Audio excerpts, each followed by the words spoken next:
दुनिया में हर दिन कोई ना कोई घटनाएं होती हैं। लगता है कि इससे बुरा और कुछ नहीं हो सकता, और फिर एक और कोई ऐसी चीज होती है जो दिमाग को हिलाकर रख देती है, फिर सोचने पर मजबूर कर देती कि इस तरह की घटनाएं कब रुकेगी, आखिर इसकी इंतहा क्या होगी, इंसान कहां जाकर रुकेगा। घोर कलयुग चल रहा है। मां मां नहीं रही, बाप बाप नहीं रहा, बेटा बेटा नहीं रहा, भाई भाई नहीं रहा।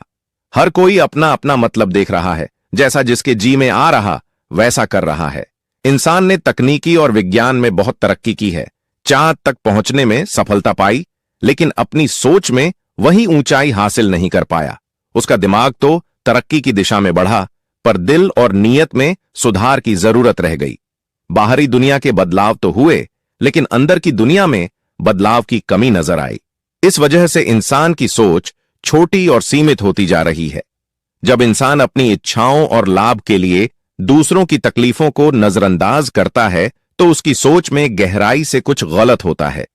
क्राइम जैसी चीजें भी इसी घटिया सोच से जन्म लेती हैं, जहां व्यक्ति अपनी व्यक्तिगत जरूरतों को पूरा करने के लिए समाज और कानून की परवाह नहीं करता।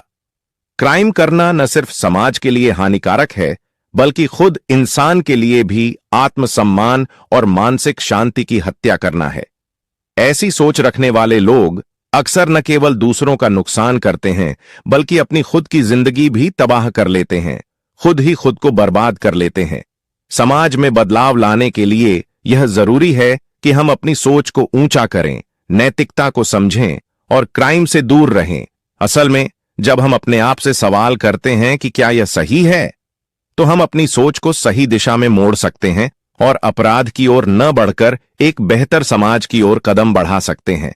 कहानी शुरू करने से पहले मेरी आपसे विनती है, प्लीज चैनल को सब्सक्राइब कीजिए। हमारी मेहनत पसंद आई हो तो एक लाइक कीजिए, और आप कहां से हो कमेंट बॉक्स में कमेंट अवश्य करें, ताकि अगले वीडियो में आपका नाम ले सके। महाराष्ट्र के ठाणे जिले का एक प्रमुख रेलवे जंक्शन है कल्याण। उत्तर और दक्षिण को जाने वाली सभी रेलगाड़ियां यहां होकर आती जाती हैं। कल्याण का एक उपनगर है विठलवाड़ी, जिसके परिसर में दुर्गा मां का एक मंदिर है। मंदिर के ठीक सामने यशवंत अपार्टमेंट के फ्लैट नंबर 9 में जगदीश सालुंखे अपने बड़े भाई कांचन सालुंखे के परिवार के साथ रहता था। जगदीश सालुंखे एक कंपनी में नौकरी करता था। उसकी शादी एक खूबसूरत और महत्वाकांक्षी लड़की विशाली ठाकरे से हुई थी।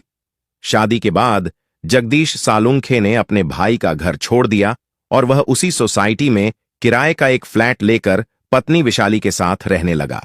लेकिन फिर अचानक 6 मार्च 2019 को रात के लगभग 11 बजे के समय विशाली ने वहीं पास में ही रहने वाले जगदीश सालुंखे के मामा नंदलाल को फोन किया।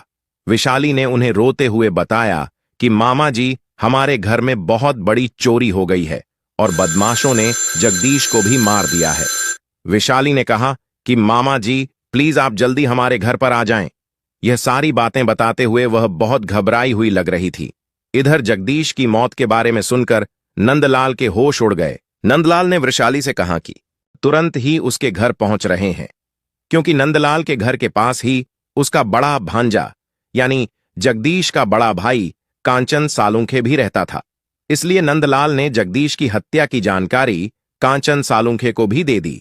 अपने भाई की मौत की खबर सुनते ही वह भी अपने मामा के साथ तुरंत घटनास्थल पर पहुंच गया, और फिर देखते ही देखते यह खबर जंगल की आग की तरह पूरे इलाके में फैल गई। आस पड़ोस के लोगों के साथ साथ जगदीश सालुंखे के जान पहचान वालों और रिश्तेदारों की भीड़ जमा हो गई, और जब उन लोगों की नजर घर के अंदर गई तो उन्होंने देखा कि जगदीश सालुंखे बेड पर पड़ा था। साथ ही घर का सारा सामान इधर उधर बिखरा हुआ था, और जगदीश सालुंखे की पत्नी विशाली उसके शरीर से लिपटकर बुरी तरह रो रही थी। जगदीश सालुंखे के घर पहुंचने के बाद उसके भाई कांचन सालुंखे और मामा नंदलाल ने पड़ोसियों की मदद से विशाली को जगदीश से अलग किया, और एक ऑटो की मदद से जगदीश को पास के ही एक क्लिनिक में लेकर गए।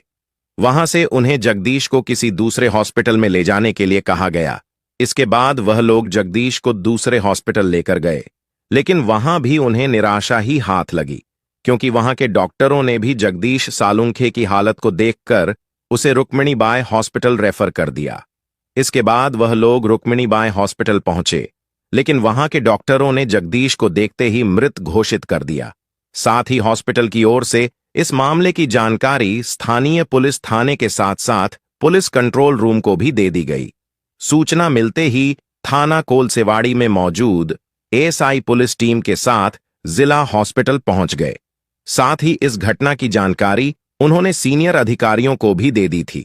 इसके बाद हॉस्पिटल पहुंचकर वह मृतक के परिवार वालों से पूछताछ कर ही रहे थे कि तभी अचानक पुलिस अधिकारियों की नजर जगदीश के शव पर पड़ी।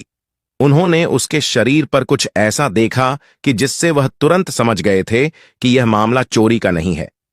डॉक्टरों से बातचीत करने के बाद पुलिस अधिकारियों ने जगदीश सालुंखे के शव को पोस्टमार्टम के लिए मोचरी में भेज दिया। इसके बाद पुलिस सीधे घटनास्थल पर यानी जगदीश के घर पहुंची। घटनास्थल की बारीकी से जांच करने के बाद पुलिस वापस थाने लौट गई। जगदीश सालुंखे की हत्या की कड़ियों में कई उतार चढ़ाव नजर आए, यानी यह मामला वैसा तो बिल्कुल भी नहीं था जैसा कि बताया जा रहा था, और इसलिए मामले की तह तक जाने के लिए जगदीश सालुंखे की पत्नी वैशाली का बयान जरूरी था। लेकिन उस समय वैशाली बयान देने की पोजीशन में नहीं थी, इसलिए सीनियर पीआई शाहू राजे ने पूछताछ करने के लिए वैशाली को दूसरे दिन थाने में बुलाया और मामले की तफ्तीश पीआई मधुकर और सुनीता राजपूत को सौंप दी। वैशाली ने अपने बयान में बताया कि घर में पकाने के लिए सब्जी नहीं थी। उसने पति जगदीश सालुंखे को फोन पर इस बात की जानकारी दी, लेकिन वह काम से लौटते समय सब्जी लाना भूल गए और खाली हाथ ही घर पर आ गए, जिसकी वजह से वैशाली खुद बाजार चली गई। लेकिन बाजार से लौटकर जब वो अपने घर आई तो घर की हालत को देखकर उसके होश उड़ गए, और जब वह दौड़कर अपने पति जगदीश के पास पहुंची तो वह बेहोश पड़े थे। यह सब देखकर वैशाली बुरी तरह डर गई। उसकी शादी के सारे गहने भी बदमाश चोरी करके ले गए थे, और जब उसकी समझ में कुछ नहीं आया तो उसने पति के मामा नंदलाल को फोन पर सारी जानकारी दे दी। जगदीश और वैशाली की शादी को अभी 3 महीने भी नहीं हुए थे कि अचानक जगदीश की मौत हो गई थी। इसके बाद पुलिस ने वैशाली सालुंखे के बयान के आधार पर अज्ञात लोगों के खिलाफ हत्या का मामला दर्ज करके तफ्तीश शुरू कर दी। लेकिन जब जगदीश की पोस्टमार्टम रिपोर्ट आई तो उसे देखकर पुलिस का शक सीधा वैशाली पर चला गया, यानी अब सीधे सीधे वैशाली ही पुलिस के रडार पर आ गई थी।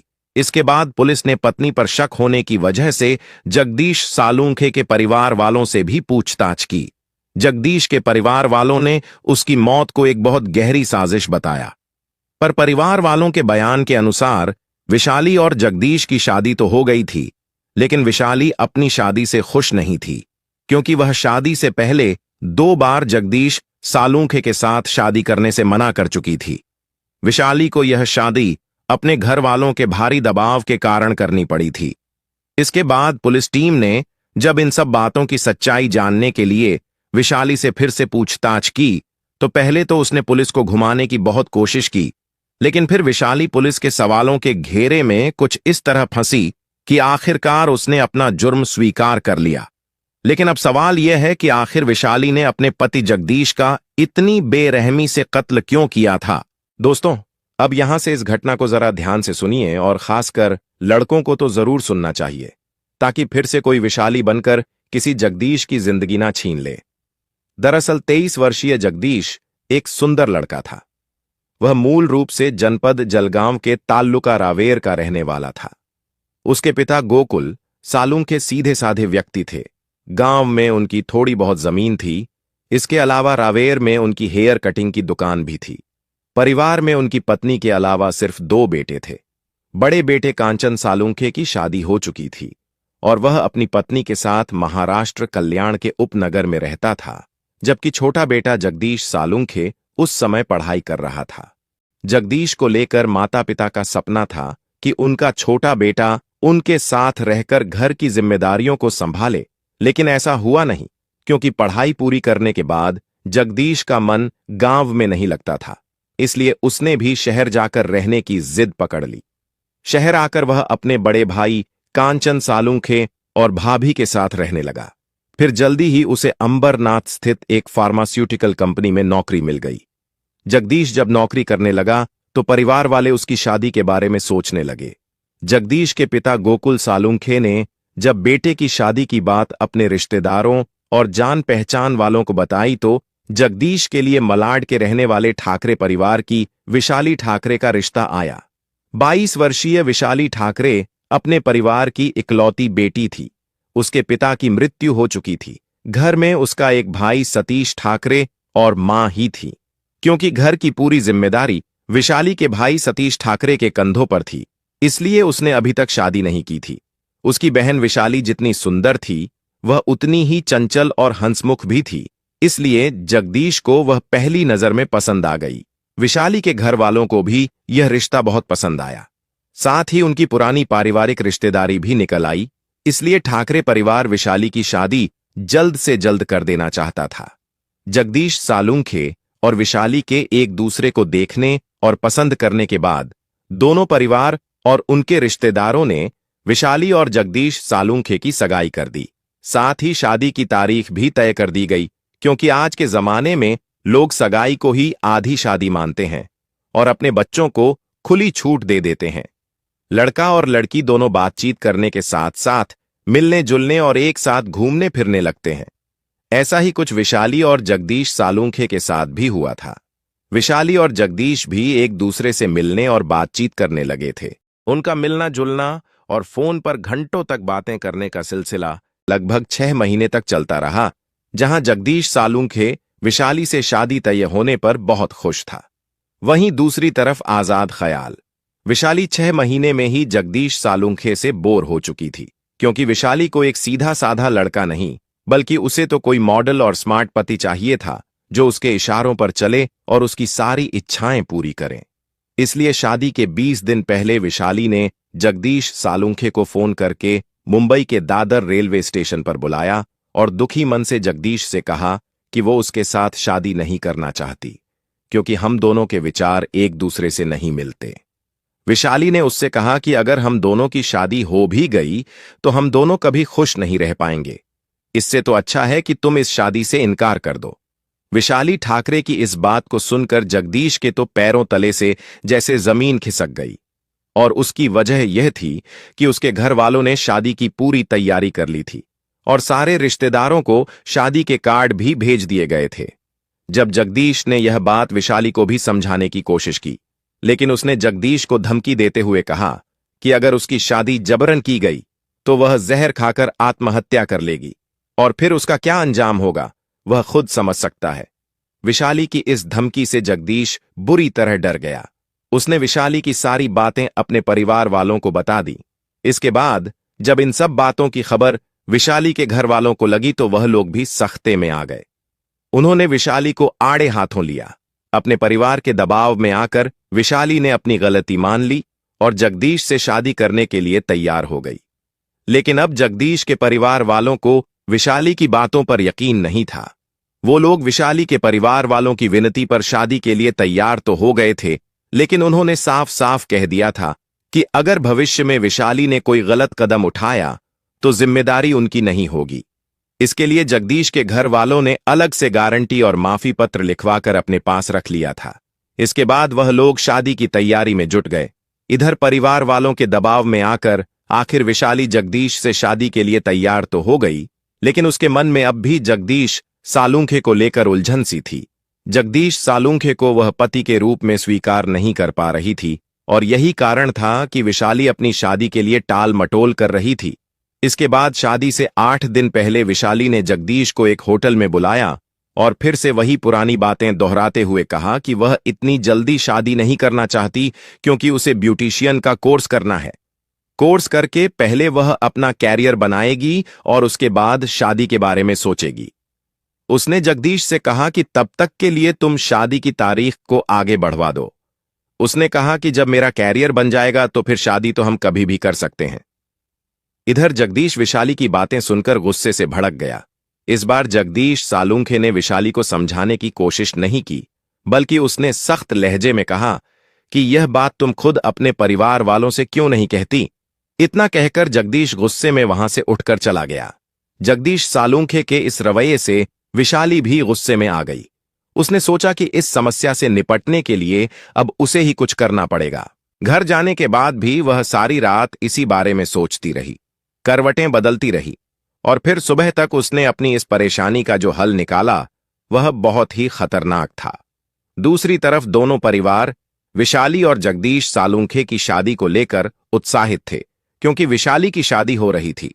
इस बात को लेकर उसकी सहेलियों और दोस्तों में खुशी की लहर थी। वह सब विशाली से शादी की बैचलर पार्टी देने की मांग कर रहे थे और विशाली उन्हें आजकल कहकर टाल रही थी। लेकिन फिर अचानक विशाली ने शादी के 3-4 दिन पहले अपने घर में एक छोटी सी पार्टी रखी और इस पार्टी में खास तौर पर जगदीश को भी बुलाया गया था। विशाली के बुलाने पर जगदीश पार्टी में आया तो जरूर था, लेकिन उसने पार्टी में एंजॉय नहीं किया। खैर, घर लौटते समय विशाली ने बड़े प्यार से जगदीश के लिए खाने का टिफिन तैयार किया और उसे घर पहुंचकर खाने के लिए कहा। लेकिन जगदीश ने उस टिफिन का खाना नहीं खाया था, क्योंकि घर जाने के बाद जब उसने टिफिन खोला था तो उसमें से एक अजीब सी गंध आ रही थी, जिसकी वजह से जगदीश ने वह खाना नहीं खाया। उसने वह खाना फेंक दिया।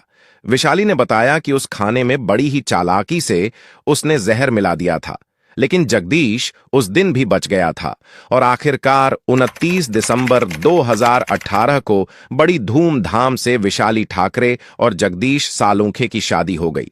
शादी के बाद वह दोनों घूमने के लिए हिल स्टेशन चले गए। इस शादी से जगदीश सालूंखे तो बहुत खुश था और वह विशाली के सारे गिले शिकवे भूल चुका था। लेकिन विशाली इस शादी से बिल्कुल भी खुश नहीं थी। शादी के नाम पर उसने तो सिर्फ एक समझौता किया था। वह बात बात पर जगदीश और उसके परिवार वालों से लड़ाई करने लगी थी, जिससे तंग आकर जगदीश के परिवार वालों ने उसे अलग रहने की सलाह दी। परिवार वालों के कहने पर जगदीश उसी कॉलोनी में किराए पर एक फ्लैट लेकर विशाली के साथ रहने लगा। विशाली भी यही चाहती थी, ताकि कोई भी उसे रोकने टोकने वाला ना हो। नए घर में आने के बाद वह पूरी तरह से आजाद हो गई थी। वह सारा दिन मोबाइल फोन पर बातें करती रहती थी और जब जगदीश इस बात पर ऐतराज करता तो वह उसके साथ झगड़ने लगती थी। बात आगे ना बढ़े इसलिए जगदीश सालूंखे खुद ही चुप हो जाता था। हालांकि लोग शादी के बाद अपने शादीशुदा जीवन को हंसी खुशी के साथ जीते हैं, लेकिन जिस रिश्ते की नींव ही रेत पर खड़ी की गई हो, वह शादीशुदा जीवन भला कितने दिनों तक चल सकता है। और यही जगदीश सालूंखे के साथ भी हुआ। उसकी शादी को अभी पूरे 3 महीने भी नहीं गुजरे थे कि अपनी आजादी के लिए विशाली ने जो रास्ता चुना वह रास्ता सीधा जेल की काल कोठरी में जाकर खुलता था। खैर, घटना वाले दिन विशाली काफी खुश थी। उसने काम से लौटकर आए जगदीश से प्यार भरी बातें की और अपने प्लान के अनुसार उसके खाने में चूहे मारने वाली दवा मिला दी।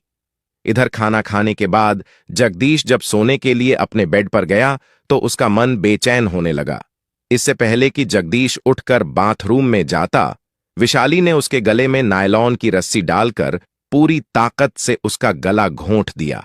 और जब विशाली को इस बात का पूरा यकीन हो गया कि उसका पति मर चुका है, तब उसने रोने धोने का ड्रामा करते हुए जगदीश के मामा नंदलाल को फोन किया था। विशाली ने परिवार वालों और पुलिस को गुमराह करने की बहुत कोशिश की, लेकिन वह सफल नहीं हो पाई। शादी के बंधन से आजादी पाने के चक्कर में विशाली अब एक ऐसी खाई में जा गिरी जहां से निकलना अब उसके लिए मुमकिन नहीं है। लेकिन अब सवाल यह है कि जब विशाली और जगदीश दोनों के परिवार वालों को इस बात का पता चल चुका था कि विशाली जगदीश से शादी नहीं करना चाहती थी, तो फिर उन्हें यह रिश्ता नहीं करना चाहिए था, क्योंकि विशाली ने शादी से पहले खुद जहर खाने की धमकी भी दी थी और उन्हें तभी समझना चाहिए था कि जो लड़की खुद को जान से मारने की धमकी दे सकती है वह फिर कुछ भी कर सकती है, यानी किसी की भी जान ले सकती है। और आखिरकार यही हुआ। विशाली की आजाद ख्याली और शादी न करने की जिद के कारण बेचारा जगदीश बेमौत मारा गया। इसके बाद पुलिस ने विशाली ठाकरे के दिए गए बयान के आधार पर उसके खिलाफ धारा 302 के तहत हत्या का मामला दर्ज करके उसे कोर्ट में पेश किया, जहां से उसे जेल भेज दिया गया। इंसानी दिमाग से खतरनाक कुछ नहीं होता। इंसानी दिमाग कहां तक जा सकता है, इसे समझ पाना भी मुश्किल है। यह एक बेहद अफसोसजनक और दिल दहलाने वाली कहानी है, लेकिन यह हमें यह भी याद दिलाती है कि इंसानी दिमाग कितनी खतरनाक दिशा में जा सकता है। यह दर्द भरी कहानी सुनाने का मकसद किसी का दिल दुखाना नहीं है, किसी को परेशान करना नहीं है। इस कहानी को सुनाने का उद्देश्य सिर्फ और सिर्फ आपको जागरूक करना है। सतर्क रहे, सावधान रहे और सुरक्षित रहे।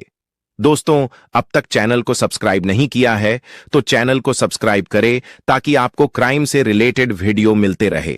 हमारी मेहनत के लिए वीडियो को एक लाइक करें।